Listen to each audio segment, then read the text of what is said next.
Mesdames, Messieurs, chers amis, j'ai oublié de demander pour combien de temps durait la conférence. À peu près 1 heure, plus questions, c'est ça le... Monsieur Ferrand. Vous avez le temps jusqu'à 8 heures, mais habituellement ça prend un peu moins de temps quand même. Parfait. Vous avez même le droit d'interrompre après 1 heure pour faire une petite interruption. Non. Pas question. Nous sommes ici pour travailler et pour essayer de phosphorer à propos de l'hôpital du futur. Évidemment, je ne vais pas me lancer dans la science-fiction. Je vais évidemment rester très près des faits, de ce que l'on peut attendre. Et je vais commencer par 3 citations. La première, vous la connaissez certainement. Il est difficile de faire des prédictions, surtout à propos de l'avenir. C'est attribué à une série de personnes. On ne sait pas très bien qui a été le premier à le dire, mais c'est en tout cas très, très amusant. J'aime bien cette deuxième. The best way to predict the future is to create it. Et quelque part, on peut influencer son futur. Et la 3e citation, c'est que prédire le futur est facile. Ce qui compte, c'est finalement penser à ce qui est en train de se passer. Et c'est ça qui est difficile. Et je trouve ça intéressant parce qu'effectivement, il y a différents processus qui peuvent prendre place et c'est cela dont nous allons parler ensemble. Évidemment, bon, on ne peut pas tout prévoir, comme je le dis, et on ne peut pas prévoir en particulier les types de maladies auxquelles nous serons confrontés à l'avenir. De même qu'on ne pouvait pas prédire le sida, est-ce que le Zika va créer des dommages et entraîner des Guillain-Barré, hein, des paralysies transitoires à l'avenir? On n'en sait rien, c'est difficile à dire. De même pour les pandémies, il est difficile d'en parler. Par contre, ce qui est certain, c'est qu'à l'avenir, l'espérance de vie sera plus longue et donc nous traiterons de plus en plus de patients âgés. Oh, vous me direz, non, je n'ai pas envie de vivre trop vieux dans un état déplorable. Mais il ne s'agit pas pour autant d'un état déplorable, bien sûr. Nous espérons tous que notre qualité de vie, quality of life, restera la meilleure possible jusque peu avant notre décès. Ça, c'est l'espérance que nous pouvons avoir. Et bien entendu, la plupart d'entre nous n'ont pas envie de déchéance progressive, mais la médecine va faire des progrès tels, et en particulier lorsqu'on pourra influencer l'apoptose cellulaire, que l'espérance de vie risque de faire un bond en avant très important à l'avenir. Et donc, vous le savez peut-être, mon métier est intensiviste, je travaille en soins intensifs, je suis réanimateur, comme on disait dans le temps. Et voilà, je ne vais pas beaucoup parler de soins intensifs ce soir, mais voilà une image de la répartition des âges dans une large base de données de près de 20 000 malades. Et cette base de données est déjà un peu vieille, parce qu'elle date d'il y a une dizaine d'années, mais ça n'a pas grande importance. Je voudrais souligner le fait qu'à l'avenir, nous aurons des distributions d'âge qui seront déplacées vers la droite, avec davantage d'octogénaires et de personnes plus âgées dans le service de soins intensifs et dans les hôpitaux. Et encore une fois, ça ne veut pas dire que pour autant les hôpitaux seront pleins d'Alzheimer, de démence sénile. Non, ce sont évidemment des personnes qui seront dans le même état de santé, si vous voulez, que ceux qui sont un peu plus jeunes aujourd'hui. Mais notre sujet est celui de l'hôpital du futur. Alors, l'hôpital du futur sera un endroit agréable. Parce que nous allons tout faire pour que l'environnement soit agréable. Avec, si possible, une belle vue, avec des tas d'écrans qui nous permettent de suivre des données médicales et en même temps d'avoir des distractions, et d'avoir un environnement qui puisse être quelque peu personnalisé, avec pourquoi pas quelques objets qu'on amène de chez soi, certainement un endroit privilégié pour les proches qui se sentiront plus à l'aise dans la chambre d'hôpital, et un environnement qui sera convivial. J'ai mis cette image cet après-midi, c'est là que je vais demain. Je vais à, j'ai oublié, Zhengzhou, qui est une petite ville chinoise de 3 millions d'habitants, et ceci est un des plus grands hôpitaux du monde. On dit qu'avec la dépendance, il fait 20 000 lits. Eh bien ça, ce n'est pas le modèle de l'avenir, c'est plutôt le modèle du passé. L'hôpital de demain ne sera pas grand. L'hôpital de demain sera plus petit que l'hôpital d'aujourd'hui. C'est une image ici que je projette souvent et qui a d'ailleurs été pas mal copiée par mes collègues, qui indique que l'hôpital du futur est un hôpital plus petit, puisque on fera beaucoup plus de choses en ambulatoire, les durées de séjour seront beaucoup plus courtes, les mises au point se font beaucoup plus vite, les interventions sont moins traumatisantes, le temps de convalescence est plus court, mais nous avons au sein de l'hôpital une ICU, une unité de soins intensifs qui, elle, grossit. Parce qu'effectivement, on reste à l'hôpital quand on est dans un état assez critique et on a besoin dès lors de monitorage, de surveillance suffisante dans l'unité de soins intensifs. Et dans les hôpitaux américains, on arrive à 20-30% du nombre total de lits qui se trouvent dans les unités de soins intensifs. Et donc, en passant alors, mais ceux qui m'ont déjà entendu parler ont peut-être déjà vu ça aussi, déjà pour ceux qui sont dans la salle, en moyenne, nous irons chacun, où nous sommes déjà allés, où nous irons une fois dans notre vie dans un service de soins intensifs. Certains n'iront pas, d'autres iront 2 ou 3 fois, mais d'après les chiffres dont on dispose aujourd'hui, on peut considérer que chaque Belge va une fois dans sa vie dans une unité de soins intensifs. Vous pouvez voir qu'aux États-Unis, ce serait 1,7 séjours par habitant, mais il y a plus de lits de soins intensifs aux États-Unis qu'en Europe. J'étais il y a quelques années, enfin il y a 2 ans maintenant, visiting professor à la Mayo Clinic.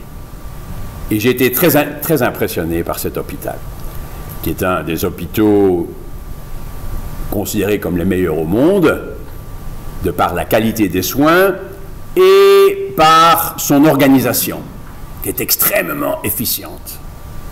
Et c'est assez amusant de voir l'histoire de la Mayo Clinic, parce que le premier, William Mayo, qui est en bas à gauche, était un médecin qui en fait allait de village en village dans la campagne américaine soigner les gens, et on dit que c'est en raison d'une tempête de neige qu'il s'est installé dans ce village de Rochester, où il a en fait ouvert en 1889 sa clinique de 27 lits, avec un petit staff que vous voyez au-dessus à droite. Ça me fait un petit peu penser, certains connaissent peut-être l'histoire de la clinique de Belleuil, avec la famille de Train, dont les enfants sont tous devenus médecins, ont épousé des docteurs, et ensemble, ils ont formé leur petite clinique, qui maintenant est tout à fait absorbée suite à la fusion d'hôpitaux dans la région. Mais la Mayo Clinic, dans un contexte américain, a progressé en taille et en nombre de patients, puisqu'il y a 400 000 visiteurs par an maintenant dans cette institution. Et je le mentionne parce que c'est effectivement un hôpital où tout est basé sur la qualité et l'efficience. Le médecin ne s'occupe pas d'administration, il y a des assistantes qui s'en occupent, le médecin se contente des actes intellectuels qu'on attend de lui ou d'elle. Et quand vous arrivez là à Rochester, déjà à l'aéroport, vous êtes pris en charge parce que toute la ville, en fait, n'est qu'un hôpital et des hôtels autour. Et c'est à ça que je veux arriver, c'est que la Mayo Clinic a une série de têtes de pont dans le pays, à partir desquelles des malades peuvent être éventuellement adressés. Et dans l'hôpital, on ne reste pas longtemps. On ne reste pas longtemps. Dès qu'on va un peu mieux, on quitte l'hôpital pour aller à l'hôtel à côté. Et je me souviens quand j'y étais, en descendant de ma chambre dans l'ascenseur, à un moment, à un étage, l'ascenseur s'arrête, les portes s'ouvrent, personne, j'étais sur le point de pousser sur le bouton pour fermer les portes, pour continuer la descente, et puis j'entends « wait, wait !» Et en fait, il y avait une personne toute jaune dans un état visiblement assez avancé qui allait prendre l'ascenseur pour aller à l'hôpital dans ces hôtels autour de la Mayo Clinic. Vous avez effectivement bon nombre de malades. Pourquoi? Parce qu'il faut que l'hôpital se vide rapidement pour faire de la place pour les autres. Et si vous ne voulez pas rentrer tout de suite chez vous, surtout si vous habitez loin, eh bien vous irez à l'hôtel à côté. Il y a des équipes volantes qui viendront si vous en avez besoin, si vous avez mal, si vous avez besoin de pansements, etc. Voici une autre image venant de la Duke University, avec déjà sur la page d'accueil de l'hôpital, vous pouvez voir déjà différents hôtels qui sont recommandés, hein, le Duke Hospital Hotels, ou ici, si vous allez à Washington, D.C., vous allez voir les hôtels autour de l'hôpital, avec en rouge ceux qui proposent des réductions pour les malades et leurs proches. Eh bien ça, ce sera effectivement le système que nous aurons à l'avenir. Vous allez me dire, ben, la Belgique n'est pas si grande, est-ce que les gens ne peuvent pas rentrer chez eux? Mais malgré tout, quand vous habitez ne fût-ce qu'à 20 km de l'hôpital, vous aimez peut-être mieux rester un petit peu dans les parages, encore une fois, pour les pansements, ou pour un problème de douleur, ou pour une surveillance. Vous n'avez peut-être pas envie de retourner tout de suite dans votre région. Et donc, on verra poindre ces hôtels autour de nos hôpitaux. Ah oui, le lit sera très confortable et pourra se transformer en fauteuil et on pourra imaginer toute une série de positions que nous n'avons pas encore, dont nous ne jouissons pas encore vraiment aujourd'hui. Et effectivement, grand écran, et le malade pourra beaucoup plus prendre son propre contrôle à l'avenir qu'aujourd'hui. C'est fini ces expériences d'une infirmière ou d'un infirmier qui entre dans la chambre en disant « Voilà, monsieur ou madame, nous allons à la radio, je viens vous chercher. » Ah bon? À la radio? Ah tiens, ah bon, c'est fini. Vous avez sur l'écran le programme de la journée et vous savez qu'effectivement, à peu près à telle heure, on viendra vous chercher pour aller à la radio et vous verrez exactement le type de radio qu'on vous fera à ce moment-là. Le programme est bien établi pour la journée. De même, le contrôle de température, le contrôle de lumière, etc. pourra évidemment être entièrement pris en charge par le malade. Et bon, ces consoles permettront évidemment aussi d'aller voir des programmes sur Internet, des programmes soit divertissants bien sûr, soit plus sérieux relatifs à sa maladie, à son traitement, aux risques que le traitement peut avoir, etc. Et la chambre, évidemment, j'en ai déjà dit un mot, sera beaucoup mieux pensée, avec, bien entendu, un passage facilité vers le cabinet de toilette et peut-être vers la fenêtre, et de nouveau un espace pour les visiteurs qui pourront s'asseoir confortablement dans un canapé. Alors voilà, on peut aussi jouer sur les couleurs, évidemment, mais ça nous avons déjà dans une de nos unités de soins intensifs à l'hôpital Erasme, où la lumière peut progressivement s'assombrir dans la soirée, de manière à ne pas passer brutalement de la journée à la nuit. Vous entrez dans la chambre, vous avez déjà un accès à un ordinateur où on peut déjà consulter les radios, les résultats de prise de sang et d'autres renseignements, l'électrocardiogramme, que sais-je encore, à partir d'un écran placé à l'entrée de la chambre. Mais il y a évidemment aussi le lavabo. Vous êtes supposé vous laver les mains quand vous entrez dans une chambre, non? C'est une règle d'hygiène de base. Eh bien, si vous ne le faites pas, on va entendre un pip, pip, pip, pip, parce que le lavabo se rendra compte que vous n'avez pas utilisé. Vous savez qu'aujourd'hui, on a même déjà des programmes pour se brosser les dents convenablement et pour être sûr qu'on le fait bien, qu'on ne pousse pas trop fort sur la denture, etc. Eh bien, ces programmes existent maintenant aussi pour le lavage des mains. Et ce n'est pas seulement le bip-bip où vous n'êtes pas lavé les mains, mais ça pourrait être le bip-bip. Ça n'a pas été complet. Puisque, vous savez, quand on se lave les mains dans un hôpital, c'est peut-être pas comme on ferait couramment chez soi. Il faut bien prendre le pouce, bien passer entre les doigts, etc. Il y a toute une technique à suivre. Et ces programmes, qui sont, je le répète, déjà disponibles maintenant, peuvent contrôler le caractère complet et adéquat du lavage de mains. Évidemment, le papier, c'est fini. Ben, évidemment. Évidemment. Tout se fait par ordinateur. Et ça nous permet d'avoir sur ces écrans d'ordinateur la collecte des différentes formes d'informations. Qu'il s'agisse encore une fois de radio, de tests de laboratoire, d'électrocardiogrammes, plus les notes de consultants. Et tout ça dans une interaction extrêmement efficace, qui permet d'ailleurs, comme en haut à gauche, aux soignants, d'immédiatement consulter l'évolution de différentes variables concernant la santé du patient, par exemple la quantité d'urine produite, l'évolution de sa tension, etc. C'est fini de devoir écrire sur une feuille de papier. Tout ça peut même être analysé de manière automatisée. Donc moins de risque d'erreur aussi, bien sûr.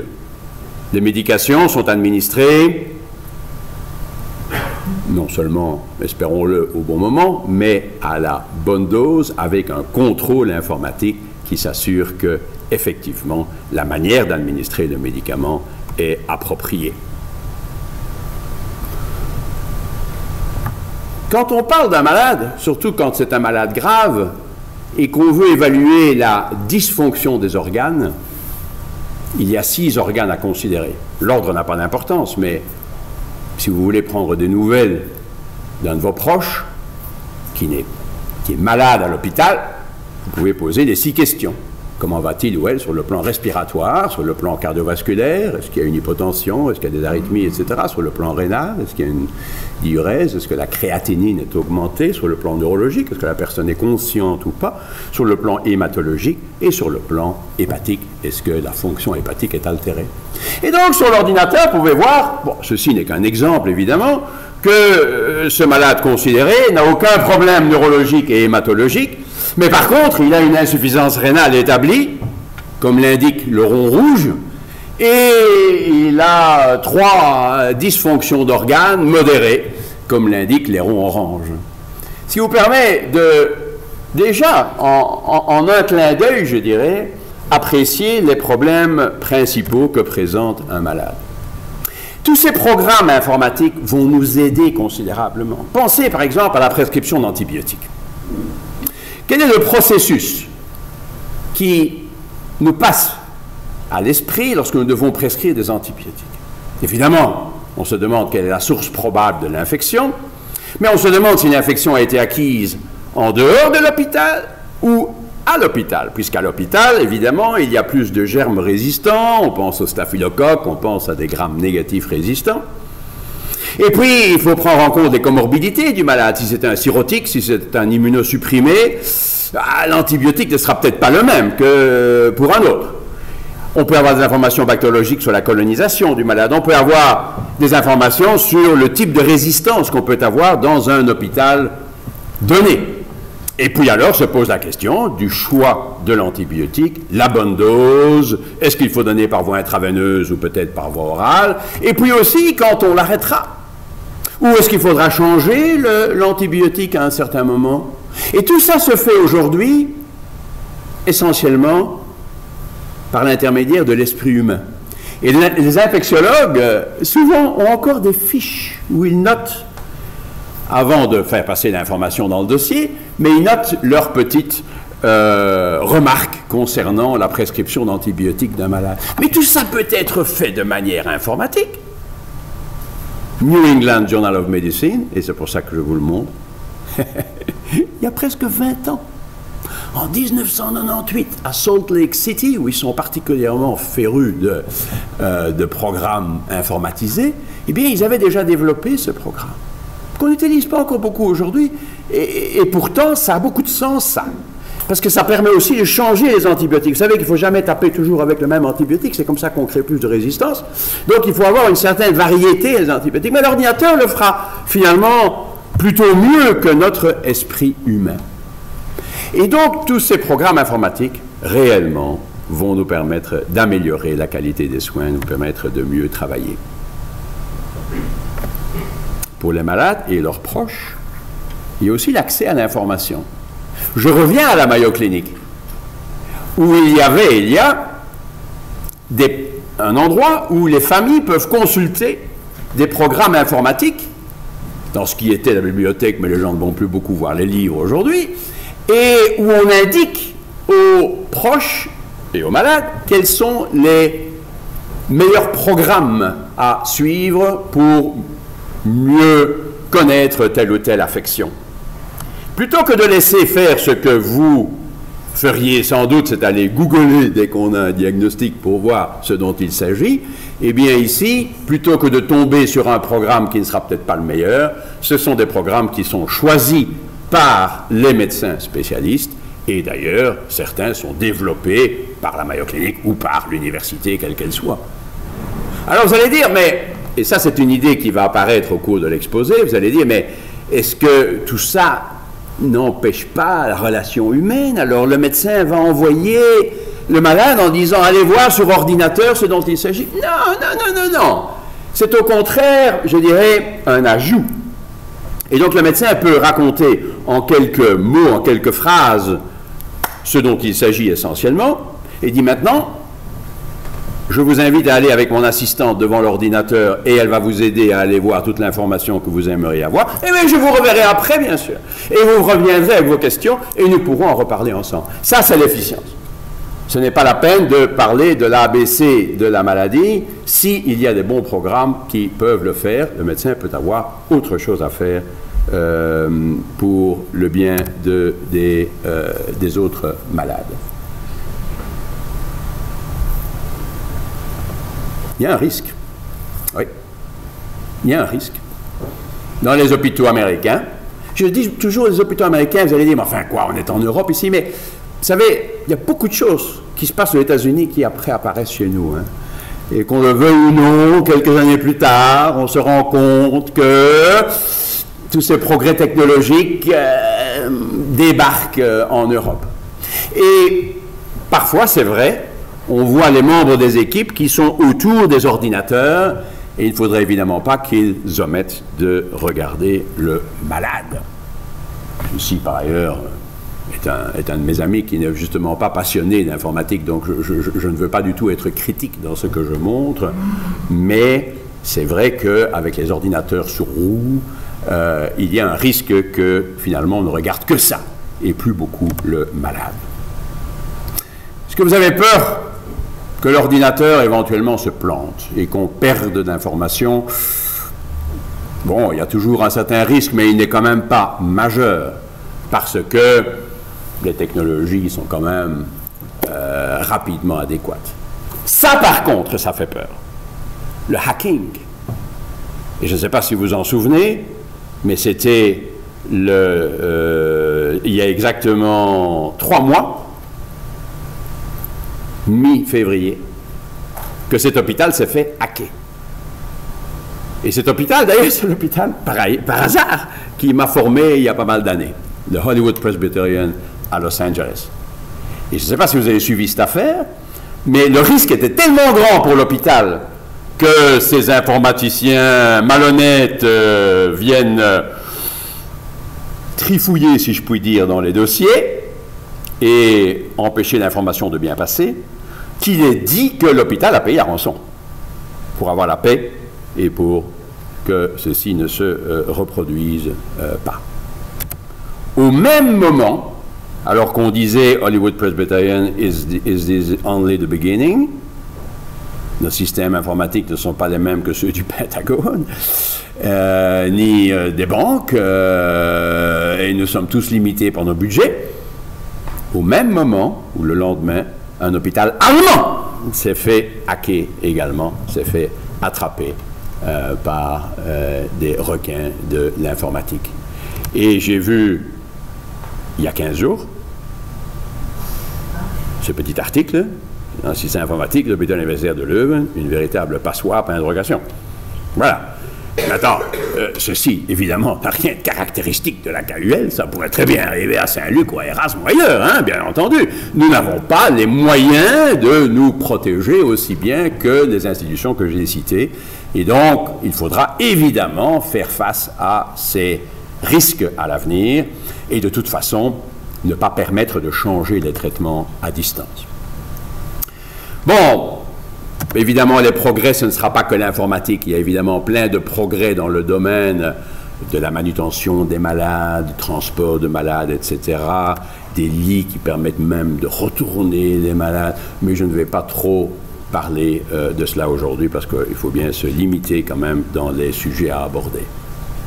Mais à l'avenir, mesdames, peut-être que vous pourrez laisser votre fœtus dans un utérus artificiel et aller voir votre fœtus de temps en temps à l'hôpital, surtout si vous avez peur des douleurs de l'accouchement. Là, l'accouchement, ce sera tout simple, on ouvrira l'utérus pour sortir votre nouveau-né.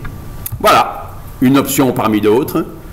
Ce n'est pas de la science-fiction, ce sont des systèmes qui, effectivement, peuvent être développés. Le support des organes.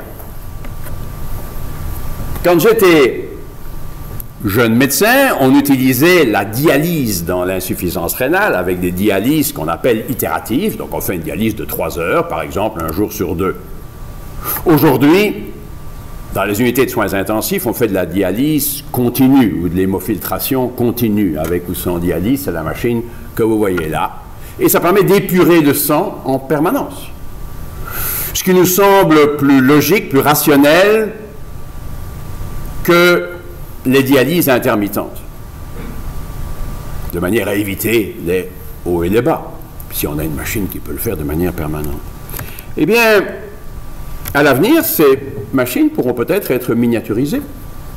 Voici mon ami Claudio Ronco qui a développé il y a 2 ans une machine quand même très petite qui permet de dialyser un nourrisson, un nouveau-né. Il a publié ça dans le Lancet. Et on prétend que la vie de ce nouveau-né a été sauvée grâce à cette machine. On pourrait avoir des instruments beaucoup plus petits que ceux dont on dispose aujourd'hui. Le support cardio-respiratoire, il y aura certainement des pompes plus efficaces pour aider le cœur dans son travail. Voici un patient qui, vous le voyez, a sa pompe qui sort de son thorax. Il n'a pas l'air particulièrement malheureux d'avoir cela. Et puis, ben voilà, évidemment, M. Carpentier et d'autres développent le cœur artificiel. Peut-être qu'à l'avenir, effectivement, lorsque le cœur sera vraiment défaillant, plutôt que d'attendre une transplantation, eh bien, on remplacera le cœur par un cœur artificiel, lorsque les développements technologiques auront permis de le faire, peut-être pas en routine, mais en tout cas de manière beaucoup moins exceptionnelle qu'aujourd'hui. Lorsque vous avez un problème d'insuffisance respiratoire, aujourd'hui, on met un tube dans la trachée et on met une machine qui va appliquer ce qu'on appelait dans le temps la ventilation artificielle. Aujourd'hui, on dit la ventilation mécanique. Mais aujourd'hui, on a développé des masques de ventilation non invasive qui sont beaucoup plus confortables. Et donc, vous voyez, cette patiente est effectivement, entre guillemets, au respirateur, assistée par un respirateur, sans avoir nécessairement le tube dans la trachée. Mais on pourrait avoir des systèmes artério-veineux, comme on a la dialyse, qui peuvent éliminer le CO2 et apporter l'oxygène dans le sang. C'est ce qu'on appelle aujourd'hui les ECMO, Extracorporeal Membrane Oxygenation. C'est les mêmes machines que les machines de circulation extracorporelle qu'on utilise au cours de la chirurgie cardiaque. Et donc, ces instruments-là pourront devenir de plus en plus petits. Voilà une de ces machines toutes récentes qui peut éliminer le CO2 et oxygéner le sang avec, sans pompe, parce que c'est le système circulatoire qui fait circuler le sang dans la petite machine. Le cœur pourrait être visualisé de manière continue. Regardez ce système assez intéressant, d'une sonde assez petite à mettre dans le nez, et on peut voir en permanence le cœur battre au chevet du malade. Ça, je pense que c'est une technique aussi d'avenir. On pourra en permanence suivre la fonction cardiaque. Et donc, bon, on ne va pas s'appesantir sur ces différents progrès technologiques, mais ces différentes machines, une ici, une là, une ici, une là, vont être beaucoup mieux connectées à l'avenir et sans fil, évidemment, puisque la technologie Bluetooth ou autre nous permettra de ne plus avoir tous ces fils qui vont d'une machine à l'autre. L'électroencéphalogramme, même chose, on n'a plus besoin de tous ces fils de l'électroencéphalogramme grâce à une transmission moderne. Et on pourra davantage visualiser les altérations cardio-circulatoires au chevet du malade directement sur l'écran et ainsi appliquer le meilleur traitement pour le malade. Oui, on prendra moins de sang évidemment. On pourra même analyser le sang au travers de la peau pour certains examens. Ou bien on pourra mettre une petite puce quelque part et suivre ainsi, par une toute petite incision, suivre ainsi l'évolution du taux de sucre ou d'autres éléments qu'on mesure couramment dans le sang. Parlons des trajectoires.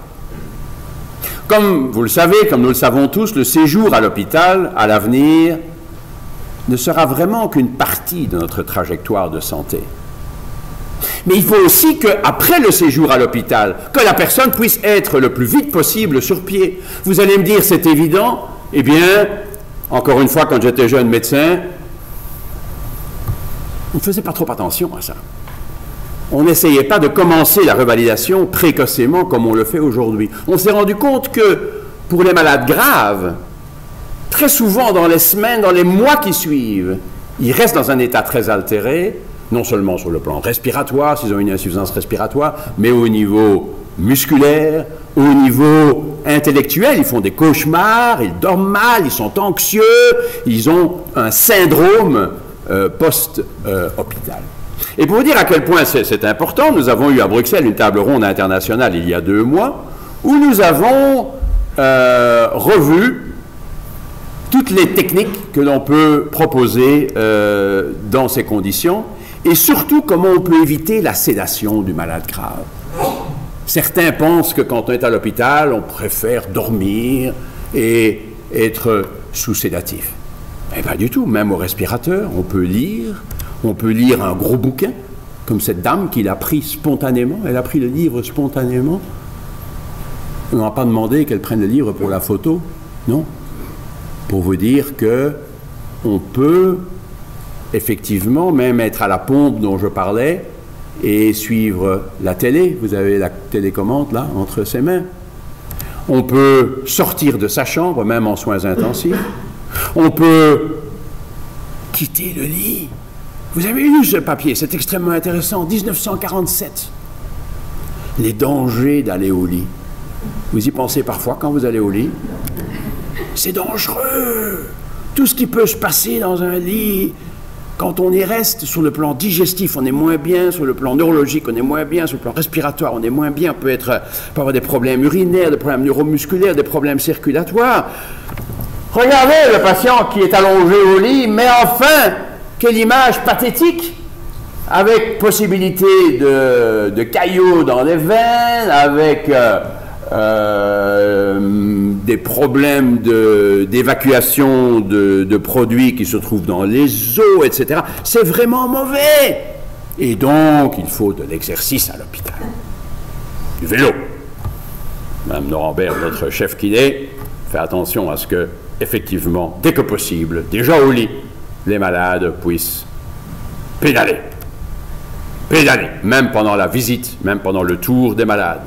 Et les techniques vont permettre effectivement d'aider les malades. Ceci est un appareil qu'on n'a pas pu acheter parce qu'il coûtait très très cher, mais c'est pour vous montrer ce que sera la technologie justement à l'avenir pour permettre de reproduire la marche au chevet du malade. Le malade peut être au respirateur, mais avec la machine, il va où elle va marcher. Ah oui, il y a des systèmes moins chers, hein? Il suffit d'avoir un ballon et d'inviter le malade à chuter dans le ballon. Voilà déjà une forme d'exercice. Mais je viens d'être contacté par une firme qui propose, voilà, c'est un des systèmes qu'on va voir à l'avenir, qui permet de bien relever le malade et de l'aider à marcher alors qu'il est encore alité. Mais on peut marcher, on peut bouger, effectivement. Même lorsque le malade est isolé pour un germe résistant, le malade peut déambuler dans le couloir avec kiné et infirmière, avec l'équipe de kiné et même, à partir de là, pourquoi pas, sortir, aller dehors.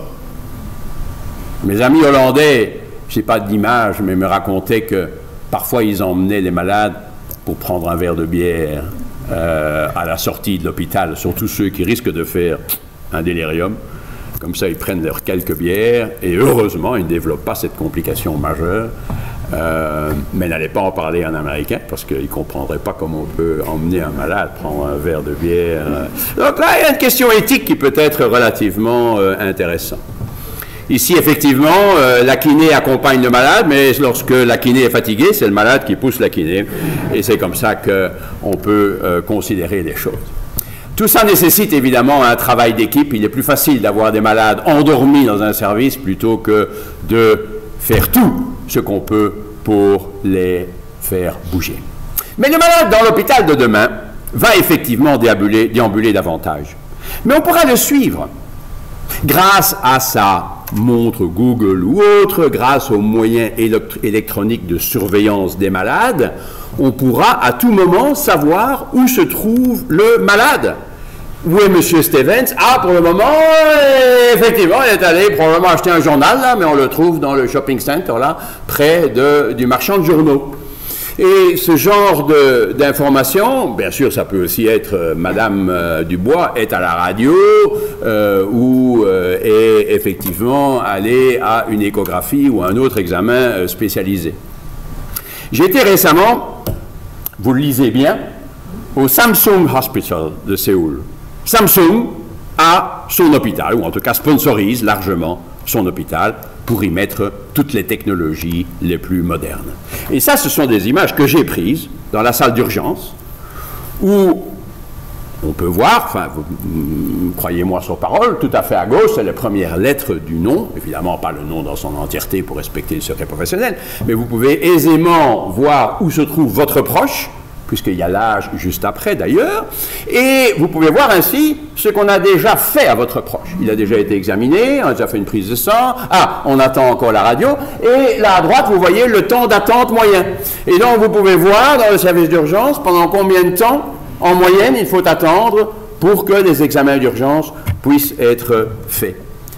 Et ceci, c'est du côté infirmier et médical.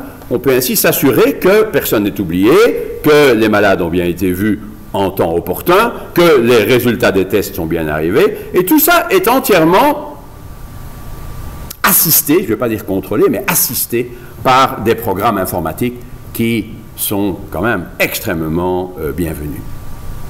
Ben oui, sur la grande tablette de votre chambre, vous pouvez aussi évidemment voir apparaître le médecin.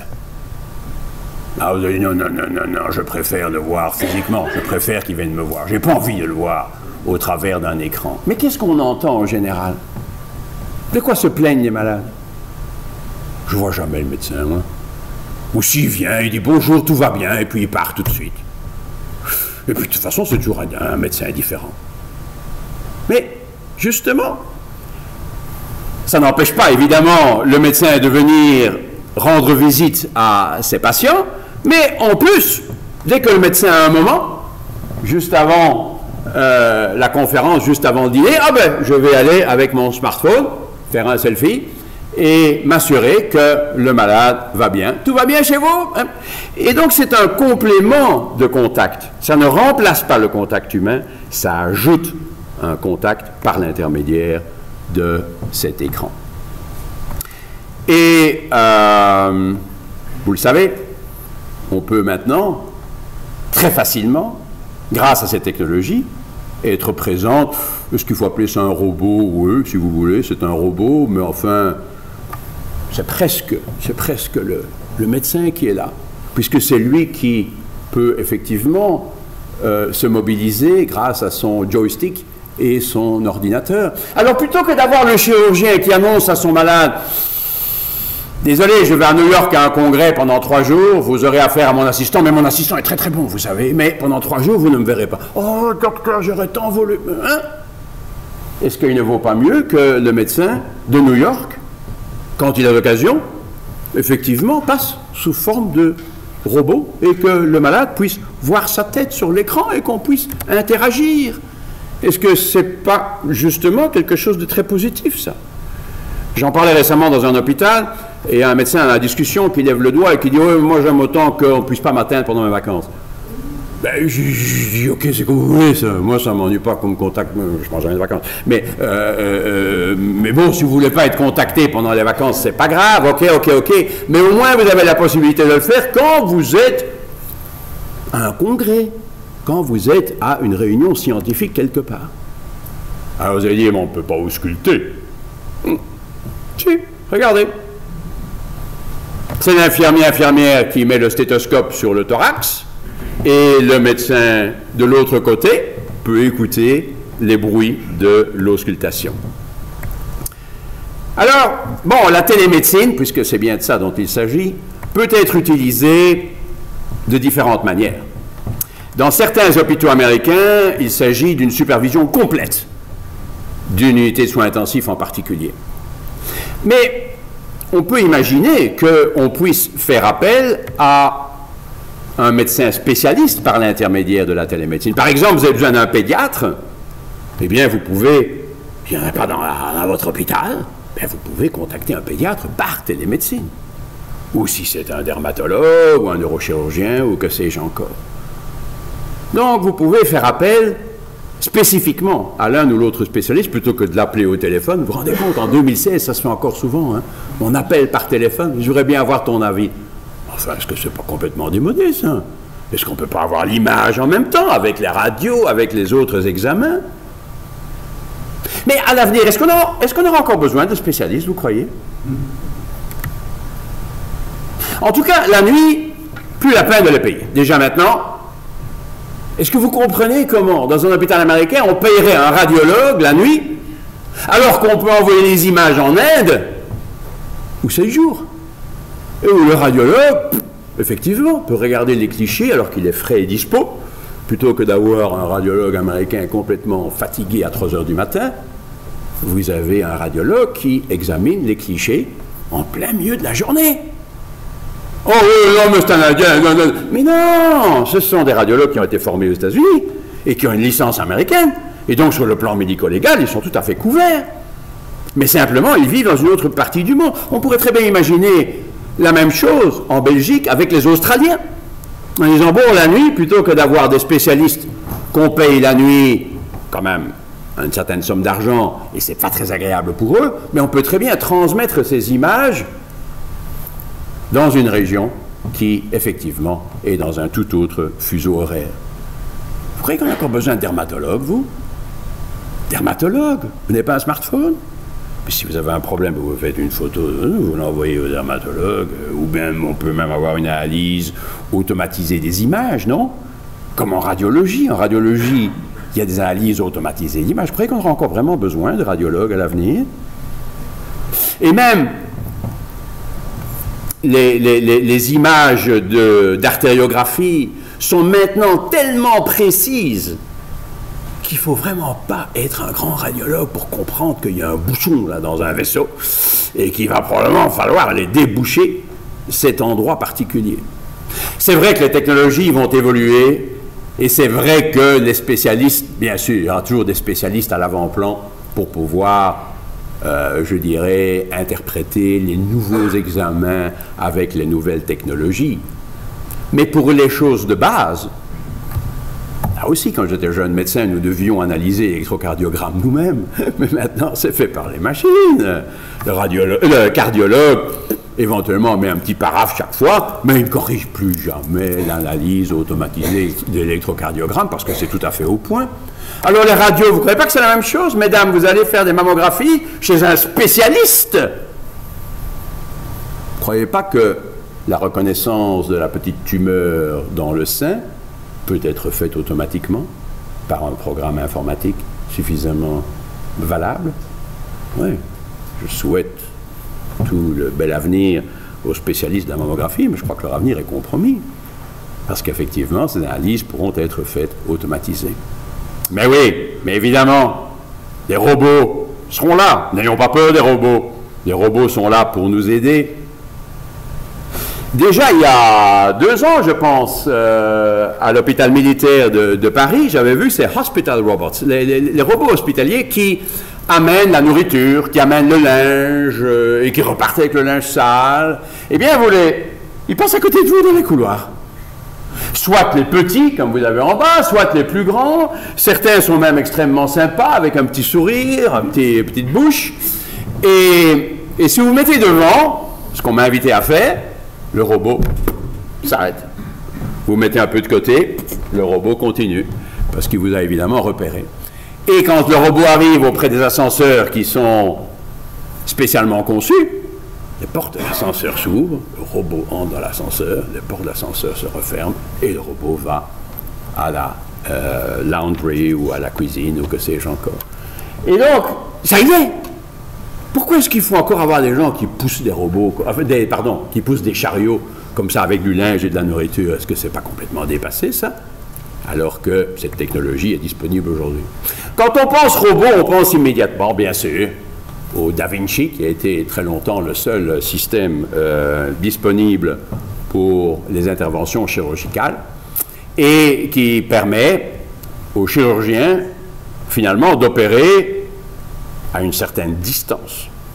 Et le robot a des bras articulés qui permettent, bien entendu, d'effectuer les interventions avec des plus petites cicatrices que lorsque le chirurgien met ses mains à l'intérieur du corps du malade.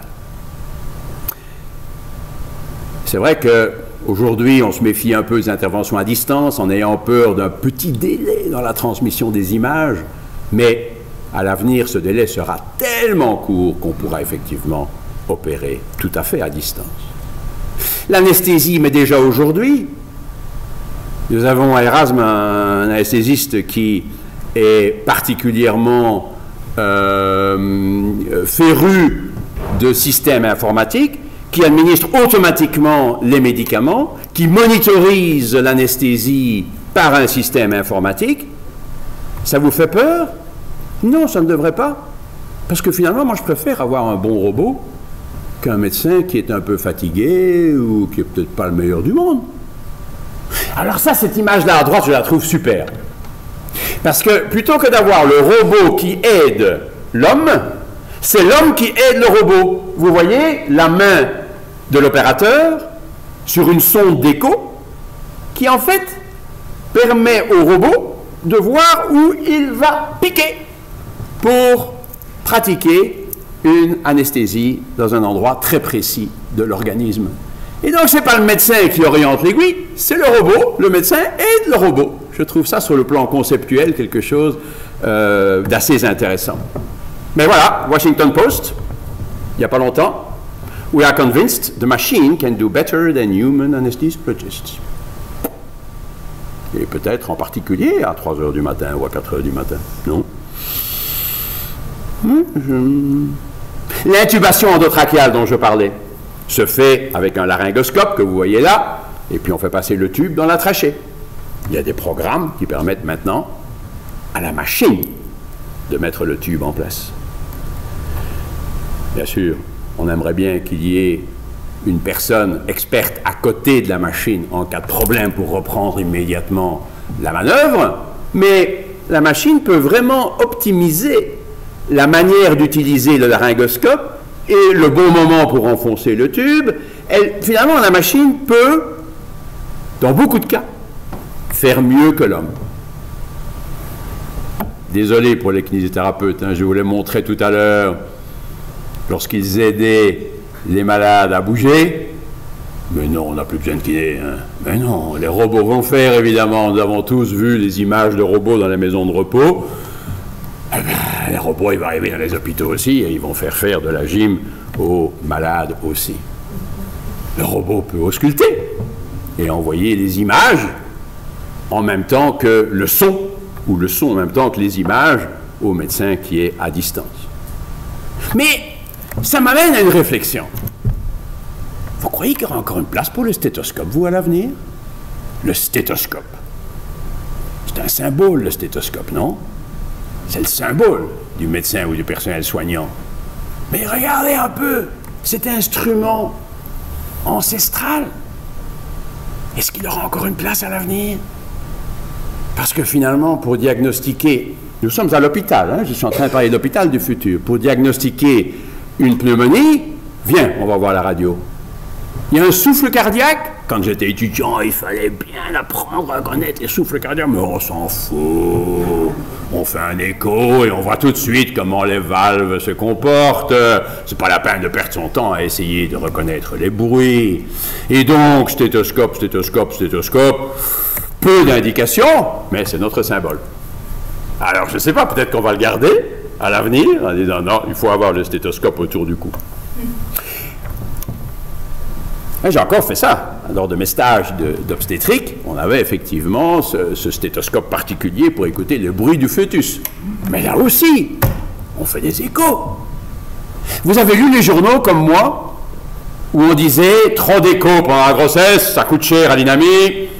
Attention, il faut limiter, parce que ce sont des procédures, hein, ce sont des actes techniques. Ce sont des actes techniques? Mais pour encore combien de temps? Mais non! Donner un petit coup d'écho, c'est comme donner un petit coup de stéthoscope. Est-ce qu'on considère ça un acte technique d'ausculter le malade? Mais non, c'est partie de la consultation. Mais l'écho, ce sera évidemment la même chose. Ça devrait déjà quasiment être la même chose aujourd'hui. Je n'allais pas répéter ça à des syndicalistes médecins, mais c'est en tout cas ce qu'on peut raisonnablement estimer. Et les images d'écho, ben, ça arrive sur votre smartphone, hein? Ça arrive sur le smartphone, c'est pas la peine d'aller consulter, d'aller pousser sur l'écran de l'ordinateur. Il y a tant de choses qui vont passer par le smartphone à l'avenir. L'imagerie va faire des progrès absolument considérables, je l'ai dit, sur le plan technique, mais aussi sur le plan de la taille. Le CT scan, on peut l'amener au chevet du malade.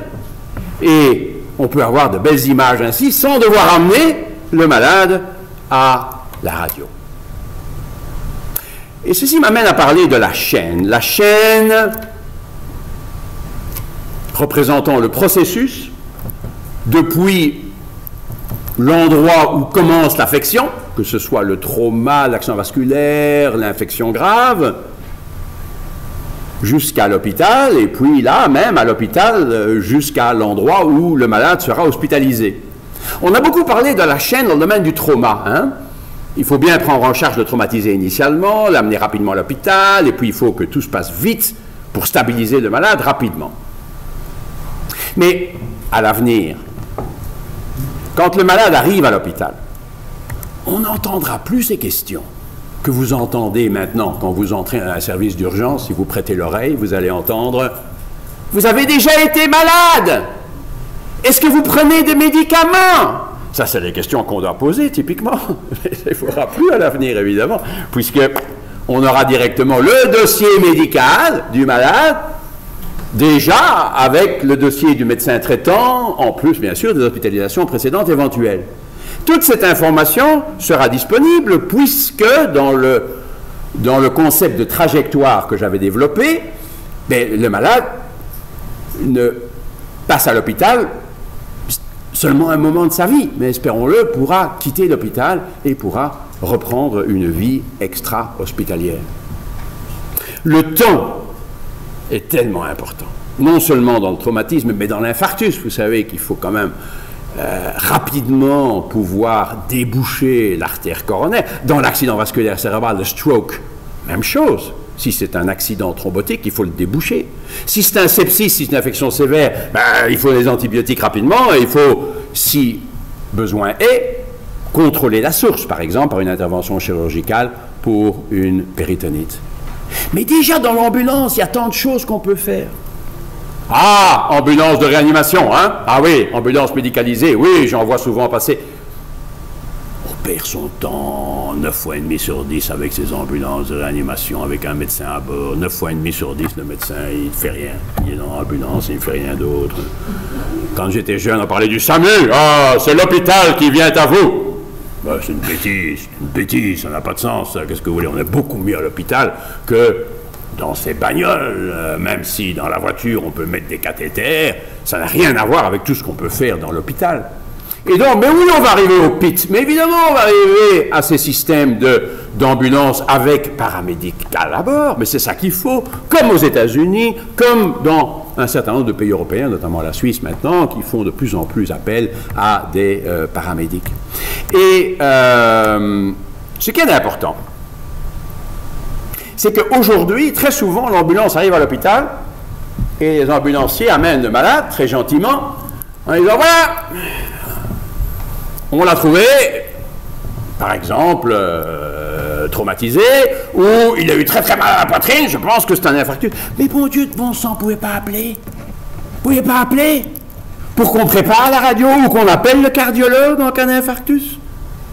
Et il y a là un gap, une perte de temps considérable, comme si l'horloge commençait seulement lorsque le malade arrive à l'hôpital. Alors qu'on peut maintenant très facilement, aujourd'hui, envoyer l'électrocardiogramme à distance déjà à l'hôpital. C'est un problème cardiaque, mais on peut déjà regarder ça. Mais je vous parlais d'écho, avec ces petits appareils, regardez au milieu de l'image, c'est comme un smartphone. Mais là, c'est une machine à écho qui vous permet d'examiner le cœur, d'examiner les poumons, de voir s'il y a du liquide dans les plèvres, par exemple. Mais ça, c'est des choses que pourrait faire un paramédic, si pas un simple ambulancier. Et encore une fois, ces images peuvent être très facilement transmises sur votre smartphone, vous, le médecin, à l'hôpital. Mais les ambulances peuvent être équipées de CT scan. Vous l'avez bien vu, ce sont des ambulances stroke unit. Ça, c'est un CT scan. Et donc, si le malade est suspect d'avoir un accident vasculaire cérébral, on peut d'emblée avoir l'imagerie et voir si on peut pratiquer une thrombolyse, c'est-à-dire essayer de dissoudre le caillot par un produit sanguin adéquat. Et donc, voilà, en Allemagne, par exemple, il n'y a pas qu'aux États-Unis, vous avez ce système d'ambulance qui permet de traiter l'accident vasculaire cérébral avant d'arriver à l'hôpital. Vous allez dire, oui, enfin, si le malade arrive à l'hôpital, on peut le faire tout de suite. C'est pas toujours comme ça. D'abord, parfois, on perd du temps avec l'administration, c'est dommage, mais c'est comme ça. Et puis, il faut, on appelle le médecin, on appelle éventuellement le spécialiste, et puis on appelle la radio pour le CT scan, alors que tout ça pourrait être fait déjà dans l'ambulance. Et on aurait déjà non seulement le diagnostic, mais déjà un premier traitement avant d'arriver à l'hôpital. Qu'est-ce qu'il a, cet ambulancier? Vous l'avez reconnu? Qu'est-ce qu'il a? Mais ce sont des lunettes Google. Des lunettes Google qui permettent d'être en permanence en contact avec souvent un médecin qui peut l'aider à distance. Ils disent, montre-moi encore, là, oui, c'est ça, l'attention, le truc, mets encore la main sur le ventre, et donc ça permet d'avoir déjà une série d'informations avant d'arriver à l'hôpital.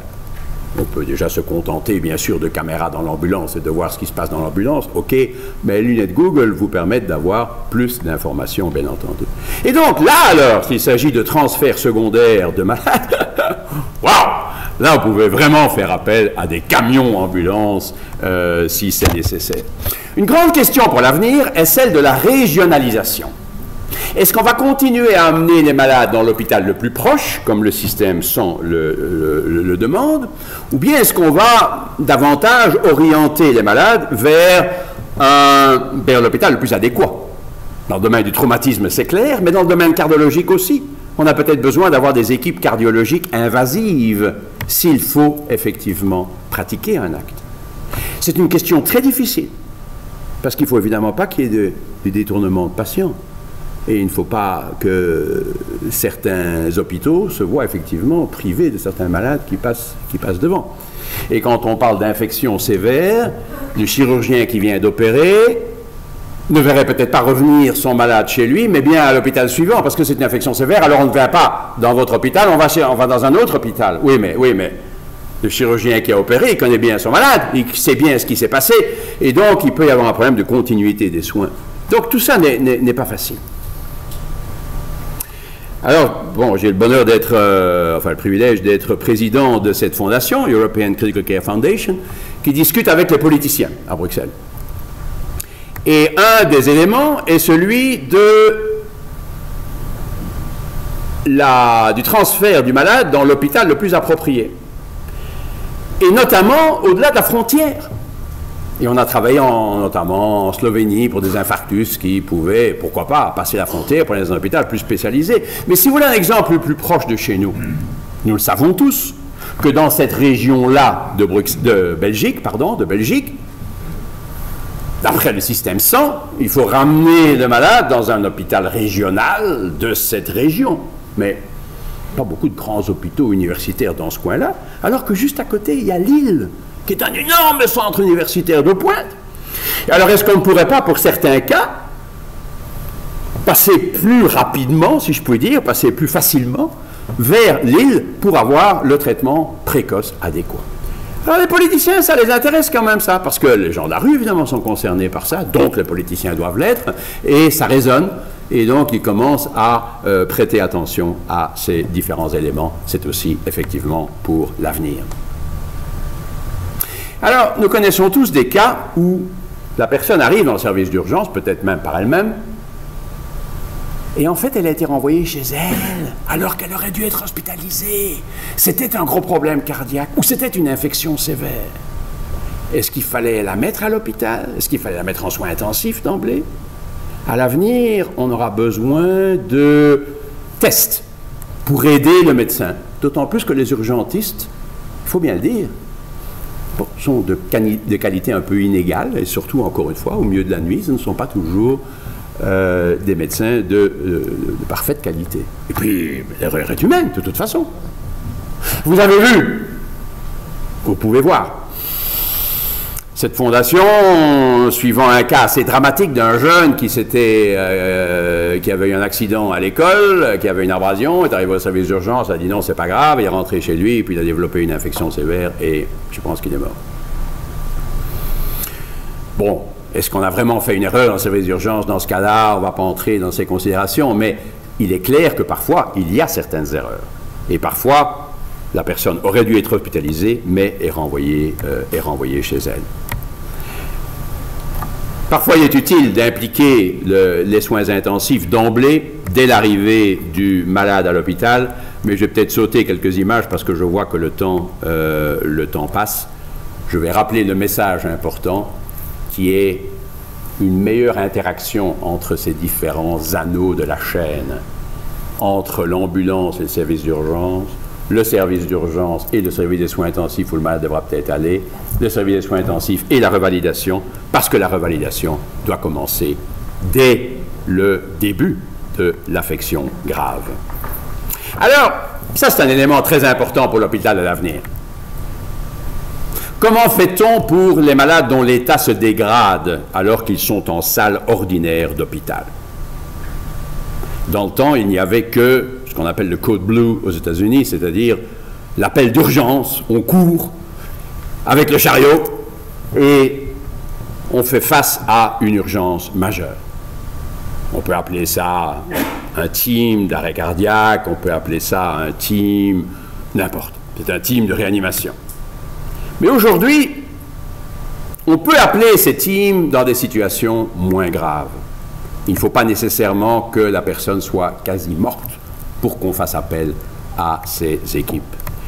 Et effectivement, à l'avenir, de nouveau, le smartphone, la montre intelligente nous dira « OK, on nous attend là, il y a un malade qui a besoin d'une attention particulière. » Et ça peut être les médecins du service des soins intensifs qui peuvent effectivement aller voir, notamment dans les cas d'infection sévère, ce qu'on appelle sepsis.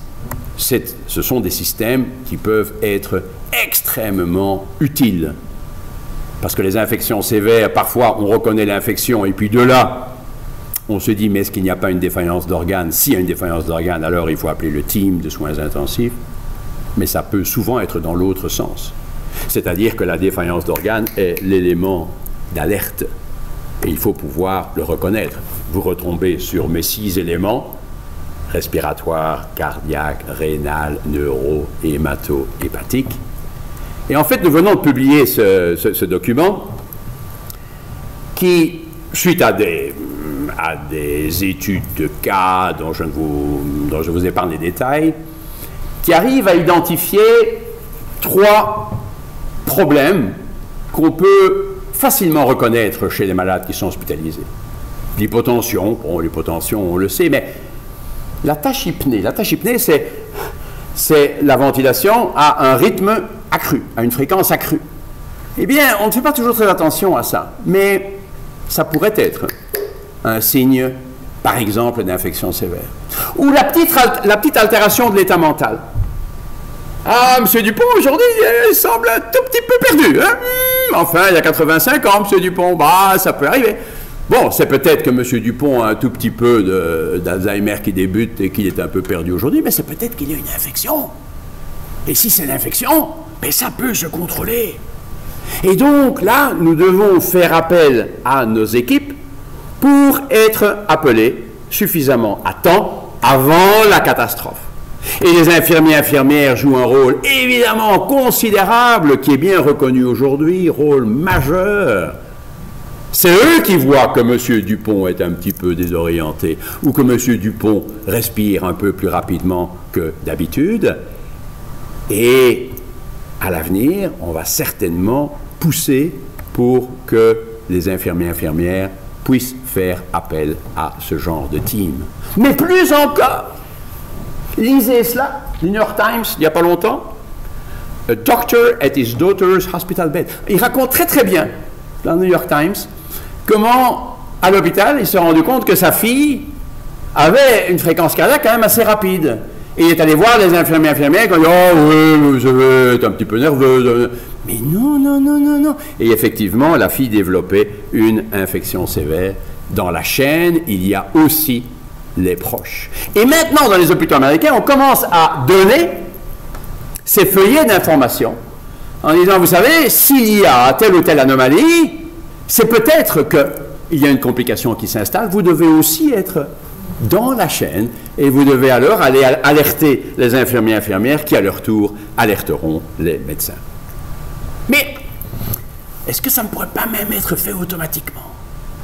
Avec les systèmes de monitorage modernes, pas seulement la fréquence cardiaque, mais aussi la fréquence respiratoire, l'oxymétrie pulsée, c'est-à-dire qu'on peut voir la quantité d'oxygène qu'il y a dans le sang, on peut mesurer la température percutanée, et tout ça pourrait être intégré, et nous avons travaillé avec une de ces firmes, peu importe. C'est intéressant quand même, parce que c'est une firme qui développe des programmes mathématiques. Et ils sont venus nous voir en disant, mais docteur, en général, vous regardez différentes variables séparément. Nous, ce qu'on fait, avec nos matheux ici, nos mathématiciens, c'est intégrer différents signaux de manière à avoir une alerte plus précoce, surtout qu'on peut analyser la tendance. Et en fait, cette firme était impliquée dans la prévention des catastrophes aériennes. Cette firme s'intéresse aux problèmes de moteurs d'avion, de manière à pouvoir les identifier avant qu'il n'y ait vraiment un problème mécanique. Et ceci en intégrant une série de signaux. Signaux qui, pris isolément, ne seraient pas très catastrophiques, mais quand on les met ensemble, on peut avoir un signal d'alerte. Et donc, voilà, en combinant ces différentes variables, on pouvait en arriver, toujours la télémédecine, à ce que, bip, bip, bip, effectivement, alors, un médecin ou même un infirmier superviseur, à distance, puisse réagir. Oh, oh, là, dans la chambre 12 du 7e étage, aile gauche, il y a un petit système d'alerte. On va appeler le médecin et on va agir rapidement. Bip, bip, smartphone, on y va. Et ceci nous permet aussi d'admettre plus précocement les malades en soins intensifs. Les soins intensifs, c'est souvent plein, dans beaucoup d'endroits dans le monde, et 2, psychologiquement, on n'a pas envie que son papa aille en soins intensifs. Encore que les choses sont en train de changer. Et justement, quand on se rend compte que par une admission précoce en soins intensifs, on peut limiter les complications, eh bien finalement, les familles en arrivent à bien aimer que leur papa aille en soins intensifs. Et quand on parle de retourner à l'étage, de quitter le service de soins intensifs, non, gardez-le encore un jour ici parce qu'il est bien ici, il est bien surveillé, il est bien soigné. Et donc ça, c'est très différent par rapport à la réanimation de papa. Et dans l'hôpital de demain, effectivement, on ne sera pas mécontent d'être pris en soins dans les unités de soins intensifs. Alors avec tout ça, est-ce qu'on aura encore assez de médecins? Qu'est-ce que vous pensez? Le nombre de médecins, moi je crois qu'il va diminuer dramatiquement, si je peux utiliser le mot anglais. En 2025, les prévisions américaines, c'est qu'il y aura 90 000 médecins, trop peu. Ah, c'est aux États-Unis. Encore une fois, ce qui se passe aux États-Unis peut se produire chez nous. Et avec les développements technologiques, on aura besoin de moins de médecins de toute façon. Et donc, nous avions eu aussi une conférence, une table ronde là-dessus de réflexion il y a une dizaine d'années sur le nombre de médecins qu'on aurait en 2015. Mais oui, vous et moi et les autres, on a poussé à ce que les autorités reconnaissent que c'est pas bien d'être fatigué. Et alors on a dit non, les médecins fatigués, c'est pas bon, hein, ils ne travaillent pas bien quand ils sont fatigués. Non. Alors il faut limiter le nombre d'heures de travail des médecins. Bon, c'est bien. Tout le monde sait quand on est fatigué, on peut travailler moins bien. Mais les hôpitaux, est-ce qu'ils vont nécessairement engager davantage de médecins si on limite le nombre d'heures de travail? Les médecins risquent fort de travailler en shift, comme le font déjà les infirmiers et infirmières. Ça, c'est pas idéal, parce qu'à la fin du shift, c'est « merci, au revoir, je m'en vais, à toi maintenant, hein, c'est le hot potato, la patate chaude, tu t'en occupes, moi, j'ai fini. » C'est peut-être pas le système idéal. Et puis le malade, rappelez-vous ce qu'il disait tout à l'heure, au début de l'exposé, il disait « mais c'est toujours un autre médecin que je vois. » Mais oui, c'est ça. Et donc, il y a une sorte de relation curvilinéaire. On n'a pas envie que les gens soient trop fatigués, mais on n'a pas non plus envie que les médecins changent tout le temps et qu'il n'y ait pas beaucoup de continuité des soins. Et donc, il faudra faire un tout petit peu attention à ça. Mais les infirmiers et infirmières, à l'avenir, vont en faire beaucoup plus qu'aujourd'hui. Ils vont en faire nettement plus. J'ai une question pour vous. Qu'est-ce que vous préféreriez? Un bon médecin avec une infirmière qui n'est pas très bonne, ou un mauvais médecin avec une bonne infirmière? Pas facile, hein?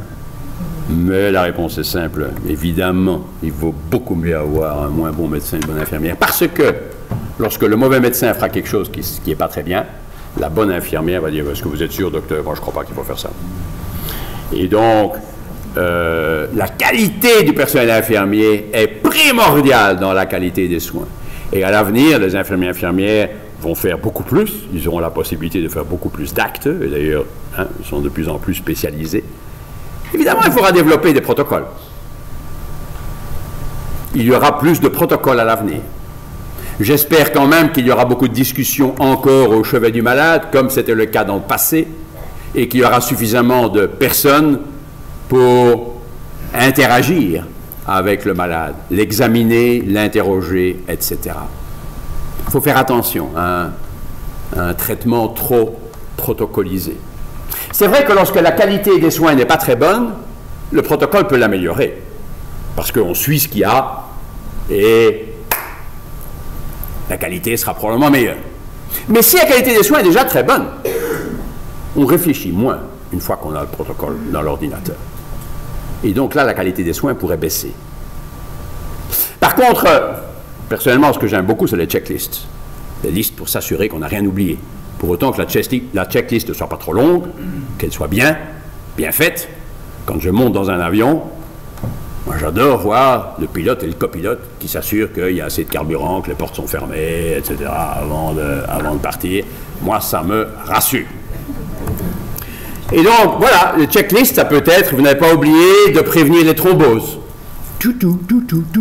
Bon, vous pouvez dire oui, non, c'est vrai, j'avais oublié de donner un peu d'héparine pour prévenir les thromboses, ou bien non, je ne veux pas parce que le malade est à risque de saignement. Ok.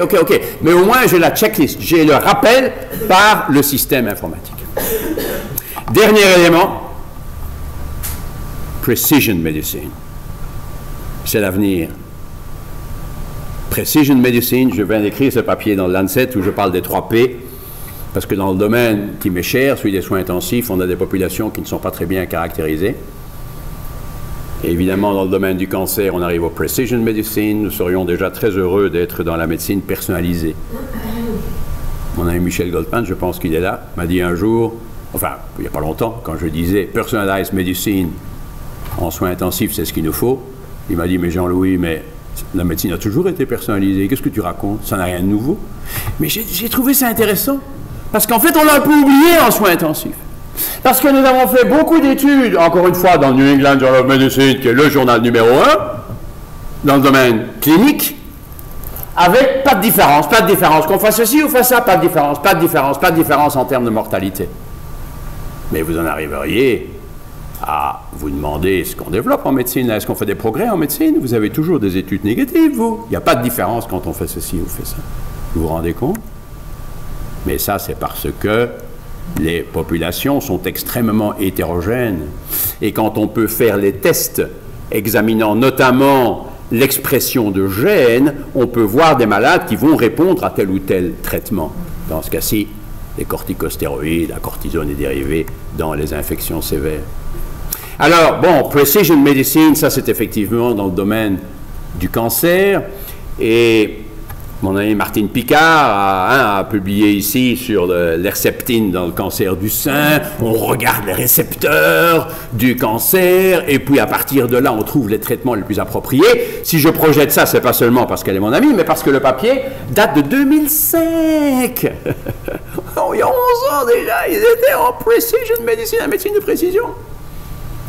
Et aujourd'hui, on essaye d'émerger, dans mon domaine en particulier, d'émerger d'études mal caractérisées pour en arriver à étudier l'expression génétique, pour en arriver à identifier des malades qui auraient besoin de tel ou tel traitement, mais basé sur des tests extrêmement sophistiqués. Et à l'avenir, on aura beaucoup plus de biomarqueurs qui nous permettront d'orienter le traitement le plus approprié.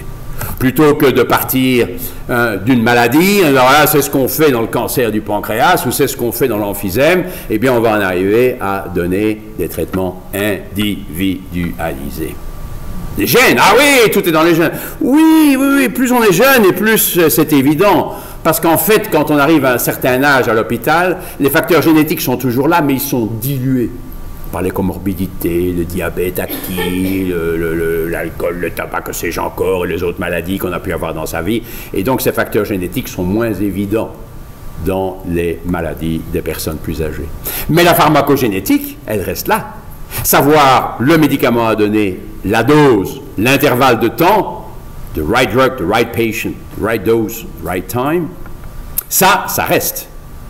Et on va beaucoup mieux adapter tout ça à l'avenir grâce aux big data qui nous permettent d'avoir des informations considérables sur littéralement des millions de personnes avec des bases de données qui sont plus importantes que celles de Twitter ou de YouTube et qui permettront d'avoir énormément d'informations de ce type. Et donc à l'avenir, quand on arrivera à l'hôpital, une petite goutte de sang indiquera le profil génétique et surtout pharmacogénétique de manière à ce que le meilleur médicament puisse être trouvé à la bonne dose pour ce que nous avons. Et il faudra éventuellement avoir des panels de biomarqueurs qui pourront être analysés par ces petits appareils ou tout simplement au chevet du malade par un tout petit appareil qui est là au chevet du malade et qui nous fournit une information absolument considérable pour individualiser les traitements. Et donc, j'en arrive à la fin. Plus que jamais, le patient sera au centre des préoccupations. Parce que le patient pourra davantage se prendre en charge. Ce n'est pas docteur, c'est vous qui savez, dites-moi ce que je dois faire. C'est donnez-moi votre avis, je vais aller voir sur Internet, je voudrais bien avoir un deuxième avis. Et je voudrais aussi demander à X, etc.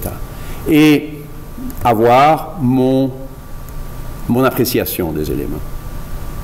Les facteurs humains vont rester et les proches vont jouer un rôle peut-être plus important encore qu'aujourd'hui. Pas seulement dans le couloir avec leurs questions et leurs appréhensions, mais là, à tenir le bras, tenir la main, aider à manger. C'est des choses qu'on a un peu perdues, qui existent encore en Afrique, en Asie, mais en Europe, on dit non, madame l'infirmière va donner à manger. Mais ce sont des choses qui vont certainement revenir. Et tout ça dans un décor beaucoup plus agréable. Il n'y aura plus d'heures de visite, évidemment, dans les hôpitaux. Ça appartient au passé, ça. Pourquoi est-ce qu'il y aurait des heures de visite? Ça n'a aucun sens, les heures de visite. Aucun. Et je ne sais pas pourquoi c'est encore appliqué, parce qu'on est très traditionnaliste. Hein. C'est toujours comme ça qu'on va faire, alors on va pas. Et dans les hôpitaux américains, vous pouvez venir à 3 heures du matin. Vous avez une insomnie, vous voulez voir votre proche parce que vous voulez le voir à 3 heures du matin, vous pouvez le faire. Et vous avez une petite pièce là, si vous voulez vous faire une petite fristouille, il y a un four à micro-ondes pour vous, et vous rencontrez peut-être d'autres familles pour un petit peu en discuter. Et puis d'ailleurs après, on peut très bien avoir des activités de groupe, on peut même avoir de l'enseignement pour parler de l'infarctus, ou parler de l'insuffisance respiratoire, ou parler des infections sévères aux familles de patients. Ça, c'est l'hôpital de demain qui va ressembler un peu à un hôtel. Voilà l'hôpital d'Utrecht, avec l'unité de soins intensifs. L'hôpital d'Utrecht est une unité de soins intensifs qu'on a créée tout au-dessus de l'hôpital et qui est une des plus belles au monde. Et vous voyez, avec des plantes, un jardin intérieur, vous arrivez là, vous avez l'impression d'arriver dans un hôtel. Eh bien, c'est une unité de soins intensifs et de qualité, croyez-le.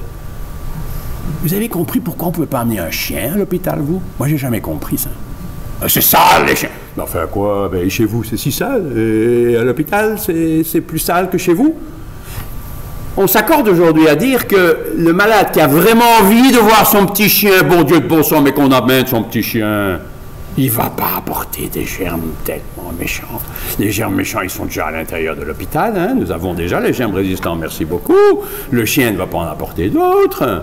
Mais donc, l'humanisation, je vous assure, ne va pas être oubliée à l'avenir. Ce n'est pas parce qu'on a des robots et des systèmes informatiques que on va perdre cette chaleur humaine et les aspects d'atmosphère.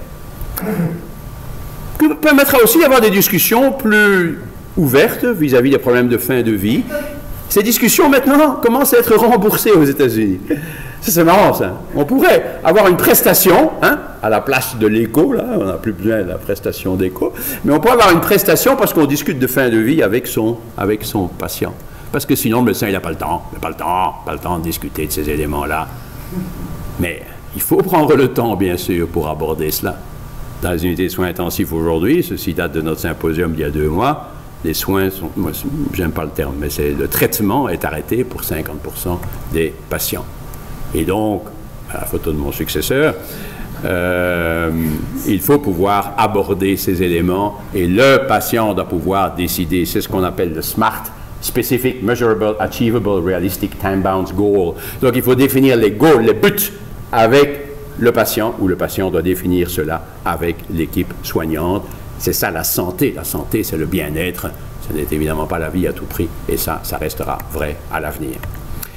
Enfin, exactement comme quand vous allez au restaurant ou comme quand vous allez à l'hôtel, on va davantage demander votre avis après votre séjour hospitalier ou le séjour hospitalier de votre proche. Quelle a été votre expérience? S'il vous plaît, allez sur le site et s'il vous plaît, répondez à quelques questions. Et alors, ça va permettre effectivement, de nouveau, comme vous choisissez votre restaurant ou votre hôtel, vous allez peut-être choisir votre hôpital, en partie en fonction de ces éléments. Est-ce que les autres ont été contents? Un peu, beaucoup, pas? Et donc ces évaluations-là, qu'on le veuille ou non, ça va apparaître. C'est pas seulement le Michelin des hôpitaux dont on parlait il y a quelques années, hein, combien d'étoiles au Michelin, c'est pas seulement ça, c'est plutôt effectivement le TripAdvisor et le nombre de points que l'on pourra donner à chaque institution, et les institutions pourront voir comment les scores de satisfaction vont évoluer. Mais vous allez voir le personnel soignant, comme ils feront attention, exactement comme votre taximène maintenant commence à faire attention, parce que parfois vous recevez la petite note après en disant comment est-ce que vous avez apprécié le taxi. Ouh là là! Mais donc ça apporte de la qualité, ça.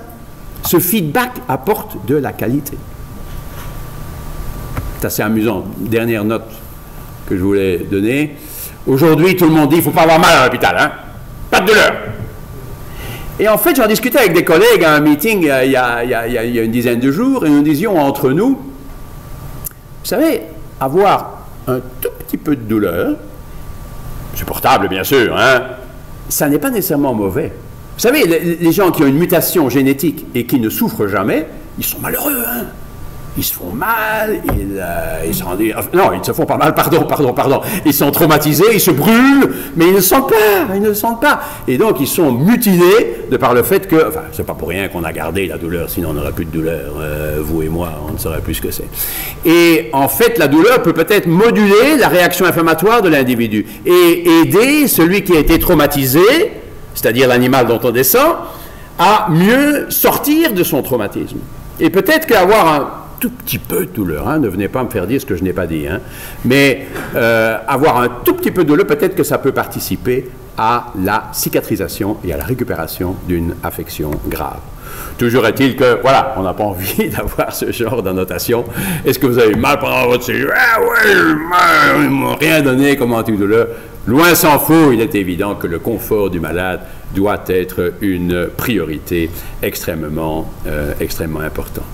Et donc, j'espère avoir montré des aspects positifs et ne pas avoir peut-être apaisé un peu nos frayeurs et nos appréhensions en disant qu'il y aura toujours une place pour l'humain à l'avenir, autour du malade, dans toutes les discussions qu'on peut avoir, dans toutes les interactions avec les patients et leurs familles.